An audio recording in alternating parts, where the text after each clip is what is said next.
We're going to start off by talking about seasons. What is your favorite season? Summer is my favorite season, but not for the whole year. So I like 4 seasons. But I like summer because of the sun, because of the vitamins we have. Summer mainly. Tell me about the different seasons in your country. We have 4 seasons, but my favorite is the summer, as I mentioned, because in Beirut it's not like too hot. And if you feel hot, you go to the mountains. So you feel like it's different in Beirut, the seasons. I like winter in Beirut. We go ski and we have many activities to do. We're not stuck at home. It's not like minus 20. So it's nice. Is tourism popular in a particular season in your country? The tourism in Beirut is high in summer and in Christmas. All the people come, it's like our country is more about family. And so they come to Beirut to see the family, to spend the holidays and to have time with the parents. Let's talk about sports. Do you play any sports? I used to play wakeboard, snowboard, horse riding, and I had to stop because of the kids. I'm afraid, something will happen, God forbid. And I'm planning now to go back to my hobbies. Do you watch any sports on TV? No, I'm not a fan of sports, but I like to do sports. And I like my kids to do sports. So I started gymnastics for my son last year. He was like 2. He was too young for the gymnastics, but I like seeing him active, not sitting and watching TV and on the iPad. So, yeah. What sport did you play as a child in school? Gymnastics.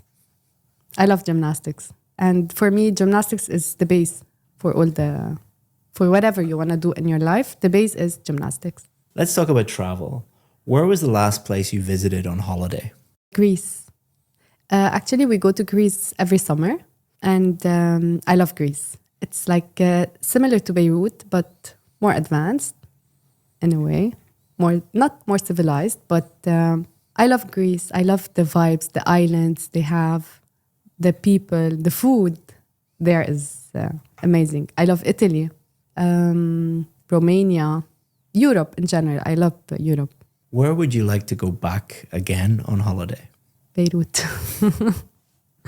Actually, we're going in Christmas. We're going to spend Christmas in London, but I'm excited for Beirut. Now let's talk about TV. Do you enjoy watching TV? Yes. Actually, I love watching TV at night because I put the kids to sleep and I feel like this is my time with my husband. So like 2-3 hours before going back to sleep. And I feel like it's our quality time, sitting together, watching a movie, a documentary, series. What kind of TV programs do you most enjoy watching? I love Netflix. Yeah, and you have all the options you want. If you want to watch a series or a documentary, or you have plenty of choices. What was your favorite TV show when you were a child? When I was a child, I used to play outside with my neighbors. So we used to spend time playing more than watching TV. But we used to watch the kids show at 5 a.m. before school, and that's it. When we come back from school, we run directly to the street. So describe a TV documentary you watched that you enjoyed. The last one I watched, it was about the population in this country who lived longer than the other countries.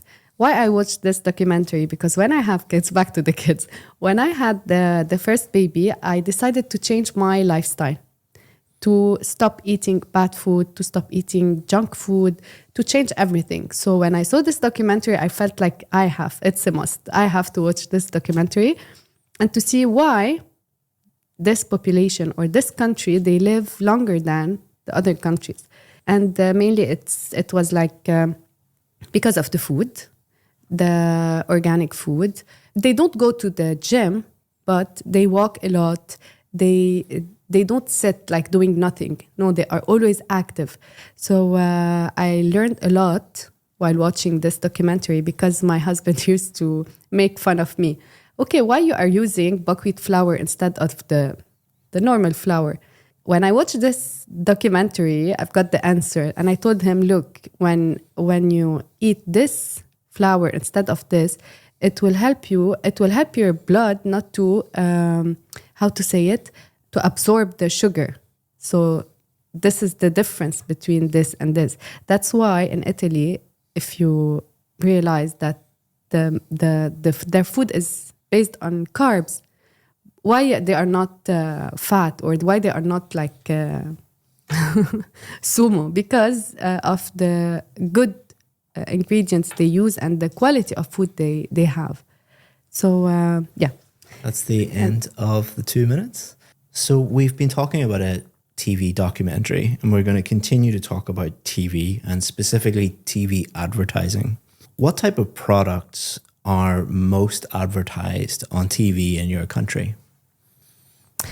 To thank you for watching this video, I want to give you a free course that has helped thousands of students improve their IELTS speaking score. What it's going to do is take you through every single part of the test and give you strategies for part 1, part 2, and part 3, and also allow you to practice at home for free and get feedback. To sign up for that for free, all you have to do is just click the link in the description. Thanks very much, and let's get back to the video.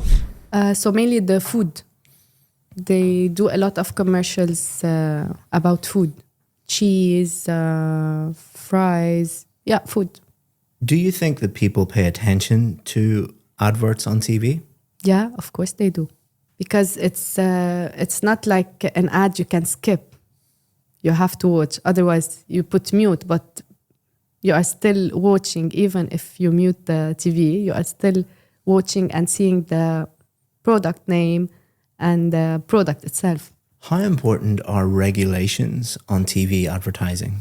So important, especially for the young generation. You know what's happening now, and the brainwash the kids they are going through, and the things we're not used to see and we're not used to think about, now we are seeing everywhere in the cartoons and the, like we say, under the table, the messages, like, yeah. So what I'm going to do now is give you some feedback. You did very, very well, but there's always room for improvement. So I'm not criticizing you or anything like that. I'm just trying to help you get the best mark possible. So I'm going to give you feedback on part 1, part 2, and part 3. And then we'll talk about your pronunciation, your fluency, your grammar, your vocabulary, all of those things. So part 1, you did very, very well. One thing that you did particularly well was you really developed your answers, and you were very fluent. So you had no problem talking about those things.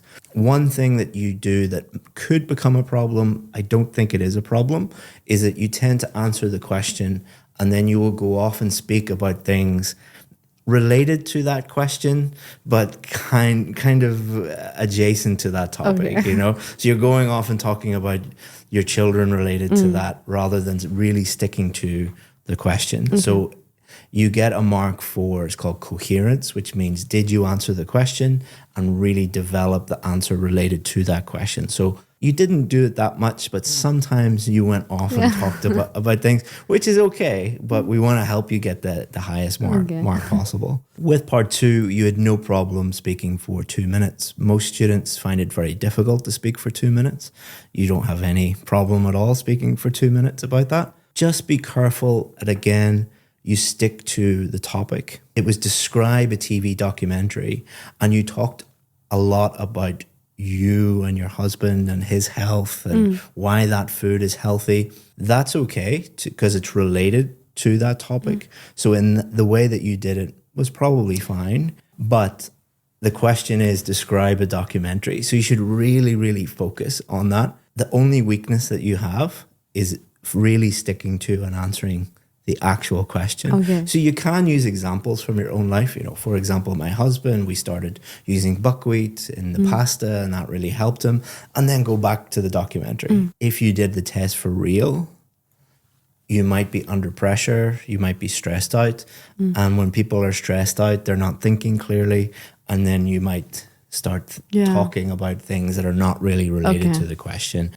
Part 3, you did develop your answers, but you should try to maybe use a little bit more development. Use things like explaining why you think that or giving examples will help you develop it a little bit more. Again, sometimes you kind of went off on a tangent. A good way to think about the questions is maybe for most of these part 3 questions, there's not all of them, but most of them, there's like most things, this side and this side. All right. So if you want to think more clearly about these questions, it would be, well, some people think this. Here's why they think that. Some people think this. Here's why they think that.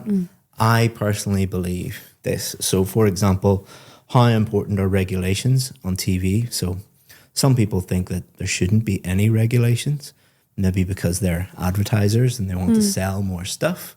Other people think that they should be heavily regulated because of children. You know, children should not be exposed to certain things Exactly. through advertising. Personally, I'm a parent, so I think that there should be regulations, especially before 9 p.m. Nowadays, we have to double them. Yeah. So you can see how I give a more in-depth, more balanced view, especially the last question. It was kind of like you were talking as you were thinking. It's better to take a few seconds and think. You know, you don't have to immediately give an answer, Yeah. but think, like, okay, why do people think this? Why do people think that? And then you can give the answer. So that would help. Thank But you. overall, excellent. Like really, you really so well much. done. So let me give you some feedback on pronunciation, fluency, grammar, and vocabulary. For pronunciation, the examiner will be thinking, can I understand everything that she says? And they will. He or she listening to you will be able to understand 100% of what you're saying. So you'll get a very high mark for pronunciation. You do have a Lebanese accent, and Yeah. you should be very proud of that. A lot of people think that getting a high mark for pronunciation means sounding British or American or Australian. That's not what it's about at all.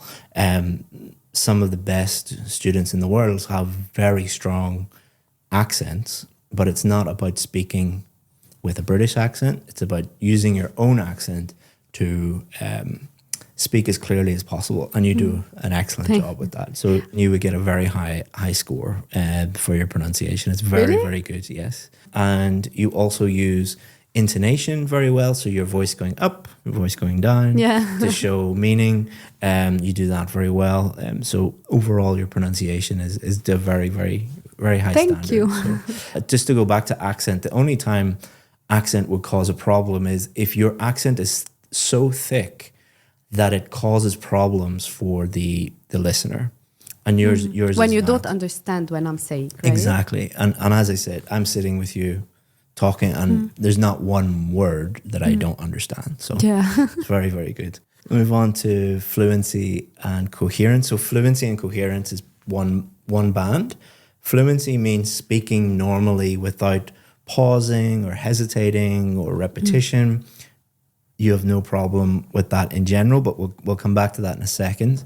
Coherence is your main issue. So coherence is, did you answer the question? So sometimes you go Show me. off on a you remind me of my sister. My sister can speak for days, and you ask her about one thing and she ends up talking Actually, about something you're right, because I completely- forgot that we have the time, and I'm like, Yeah. I mean, under normal, like when I'm speaking to my sister, I would never criticize her about Yeah. her speaking level. But remember, this is a test. So, no, it's nice to hear. I'm happy to hear this. So it's not a criticism. It's just, but remember that they're testing that. So you would maybe get a lower mark for coherence. And then fluency, especially towards the end, because you were trying to think of the correct answer. It's a speaking test, so there's no correct answer. Any answer is acceptable. They're not testing your knowledge of the topic or your IQ. They're just using these general topics so that anyone can talk about them. That's why they ask you about questions that anyone in Lebanon or Vietnam or South Africa or any country in the world will know about these topics. So you don't have to be an expert in them. In part 3, if you get a difficult topic, feel free to say, I don't know much about this, but here's my guess. Yeah. you know, and throw out that. Just keep talking, and that's absolutely fine. And then at the end, you didn't know the right word, because that sometimes happens. Even myself, when I'm speaking, I'm like, my mind has gone blank. I can't. Even in Arabic, sometimes I Yeah. like, what Yeah. was the? What is that I word? wanted to say, what Yeah. was the? Yeah, So exactly. if that happens in the test, all you have to do is say to the examiner, I'm thinking of this word, I can't think of the exact one, but it means this, or paraphrase it, this, and that's absolutely fine, because that happens in normal life. Like Yeah. when you're speaking Arabic, when I'm Exactly. speaking English, I do it when I'm teaching all the time, because they're not looking for the perfect answer. They're looking for, if you move to London or Canada or New York City and you got a job in one of those, in a company there, would you be able to communicate with those people? Absolutely. Yeah. You know, and that's what really they're testing. For grammar, your grammar is excellent. Very, very good, very, very accurate. You do make certain little slips, like this one, for example, but these are just little slips. You're not making them all the time, all right? So 90% of your sentences have no errors in them, no grammatical errors. You do make little slips, but none of those slips stop me understanding what you're saying. So if you were making grammar mistakes where I'm like, what does she mean? Like, I don't know what she means, then that would be an issue.